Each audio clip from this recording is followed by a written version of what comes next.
Karimnagar CPSI ఆధ్వర్యంలో ఈ నెల 8, 9, 10 తేదీల్లో క్రైస్తవ ఉజ్జీవ మహాసభలు నిర్వహిస్తున్నట్లు Karimnagar CWC pastor chairman doctor S John తెలిపారు. కరీంనగర్లో మీడియాతో మాట్లాడిన ఆయన క్రైస్తవ ఉజ్జీవ మహాసభలకు సంబంధించిన కరపత్రాలను విడుదల చేశారు. అనంతరం ఆయన మాట్లాడుతూ యేసుక్రీస్తు కనికరం, ప్రేమ అందరూ తెలుసుకోవాలని ఉద్దేశంతో మహాసభలు నిర్వహిస్తున్నట్లు పేర్కొన్నారు. స్త్రీల కొరకు ప్రత్యేక కూడిక, యవ్వనస్తుల కూడికతో పాటు 3 రోజుల సెయింట్ మార్క్ చర్చ్ గ్రౌండ్లో సాయంత్రం 6:30 నుంచి నిర్వహించడం జరుగుతోందన్నారు. ఈ మహాసభలో క్రైస్తవ సోదరీమణులు పెద్ద సంఖ్యలో పాల్గొని విజయవంతం చేయాలన్నారు.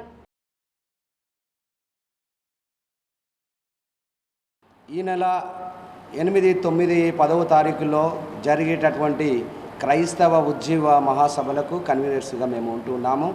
నాతో పాటు రెవరెండ్ బొల్లెట్ల ప్రసాద్ అయ్య గారు, రెవరెండ్ రెడ్డిమల్ల ప్రసాద్ అయ్య గారు, పాస్టర్ తిమోతి గారు, సోదరులు సత్యానందం గారు, పాస్టర్ పింటూ గారు ఉన్నారు. మేమందరం కూడా మా యొక్క ఈ మీటింగ్ యొక్క ముఖ్య ఉద్దేశం ఏమనగా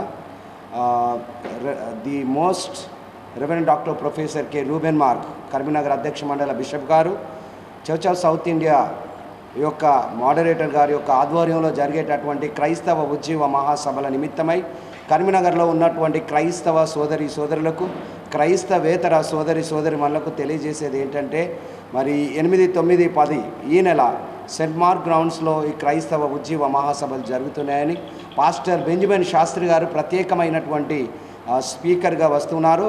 మంచి వాక్య పరిచర్య చేసి నైతిక, దైవిక, ఆత్మీయ విలువలను బోధించేటటువంటి పాస్టర్గా వారు ఉంటున్నారు. కాబట్టి అందరినీ ఆహ్వానించడం కొరకే మేము ఈ యొక్క మీటింగ్ను మేము పెట్టి ఉంటున్నాము.